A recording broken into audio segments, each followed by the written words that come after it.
Okay, this is an entirely unscripted video, but we are mainly going to take a look at the Moog Muse today. Just some stuff I've been working on, and I just wanted to show it off so you can see how the Moog Muse works in sort of a context of some track I am starting on. When I buy synthesizers, I buy them because I want to use them in my productions. I have had the subsequent 37 CV from Moog about 6 or 7 years, I think, and I decided to sell it and buy the Moog Muse instead. Why I did that, I'm actually not really sure. As I said, this is an unscripted video. I think I just wanted to try something new. I wanted to try a polyphonic synthesizer. It was the flagship from Moog. Yeah, I think it would give me some more options. What comes to mind, the first thing I am lacking is of course the sub section you have on the subsequent. It's something that gives your synthesizer some, I don't know, bottom end, of course. You could say something else as well. You can of course use a sub in your DAW or something like that, or use the modulation oscillator on the Moog Muse. Man, holding this camera is heavy. Yeah, anyway, I wanted to try to make sort of a plucked sound that sounded fat. Yeah, I know, fat. Everyone wants it to sound fat. And I actually made it without using the modulation oscillator, because that's sort of the, yeah, it says in the manual it can act as a sort of a sub oscillator on the synthesizer. Yeah, I think I got it sounding pretty nice without it, and you sort of have to tune it by ear, and somehow I wasn't able to do that. I don't know why, but I don't claim to be a synthesizer expert here. I don't know, I can't even play. I have to use my DAW here. I just have to use Ableton Live, because if I don't do that, nothing is going to happen. Anyway, we can take a look at the sort of raw sound first, I think. So I'm going to just loop it for a while here. There is some automation on it. Right now it's a compressor running and a slight LFO tool, and nothing else.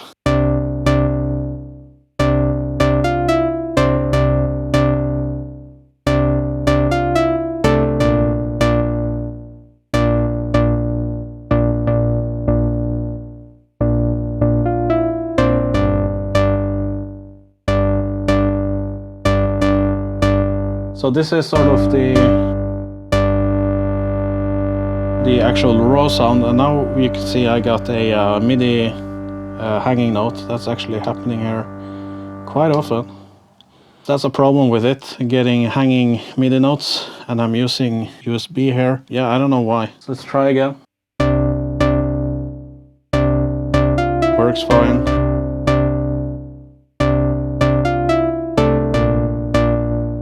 And if we just take a look at Ableton Live here, you can see I run the glue compressor, and as you can see I also have a slower attack. This is sort of to get the attack through and try to increase sort of the body of the sound, to make it fatter. So if I turn it off, you should have headphones to listen here, but this makes it fatter.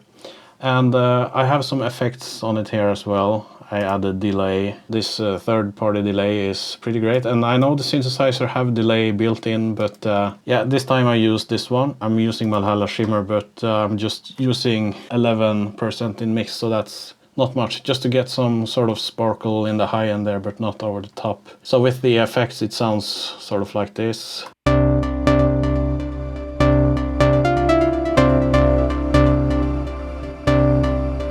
You already know that. We can take a look at sort of the actual patch. But the funny thing is that I don't really remember how I programmed it. But I started from an init patch. If we take a look at oscillator 1 here, so it's sort of in the middle between triangle and saw wave. And if we look at the wave mix over here, it is all the way. And on the mixer, the oscillator 1 is at 100%. I also have some ring modulation at 24. And then we have oscillator 2. This is at around 60%. And I think I am using, yeah, it's 100% saw wave there as well. And also completely there on the wave mix. So if we look at the modulation oscillator, I have not used that at all. No noise, but overdrive is at around 30%. Sync between the oscillators turned on. So fast attack on the filter, pretty fast decay, a little longer sustain and a little longer release, and it's basically the same on the VCA envelope as well. And I'm actually also increasing the resonance a little bit to around 7-8%. I feel that it shaved off a little bit on the low end, but it still sounded pretty good actually. I don't remember if I did anything else here. The problem is that you don't have an editor, so you can't see the parameters.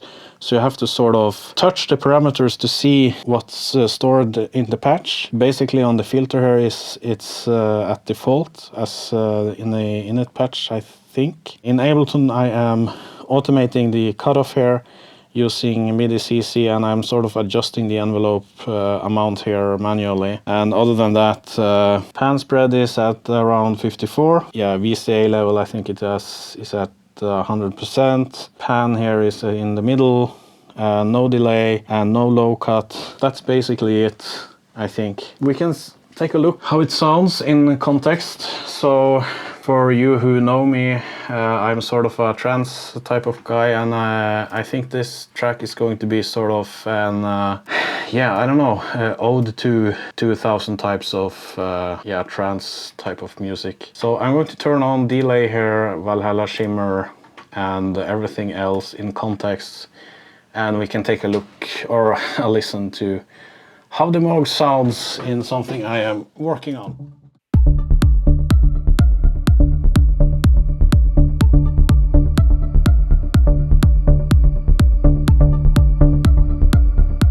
And I can adjust the filter envelope just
I'm quite happy. I actually managed to make a patch that I at least think sounds pretty good, pretty fat, if you will. And of course I had to use a compressor and some other tools to make it sound fat enough, but not much. Actually, if you turn off all of those effects, it just sounds great straight from the synthesizer. I had someone comment on my video earlier if I regretted selling the subsequent 37CV. Yeah, in some case I think I do, but I think I am liking this more and more because yeah, the more time I use programming it, the more stuff I see I can make with this synthesizer, and it is of course much more versatile than the subsequent synthesizer. Sorry for this little unscripted, unnormal video. I hope it was at least a little bit interesting. Again, the way I showed you how I did this on the Moog synthesizer, I know it's not the most perfect way to show it off. I'm absolutely 100% aware of that, but that's what you got today. Thank you for watching, and I will see you in the next one. Goodbye.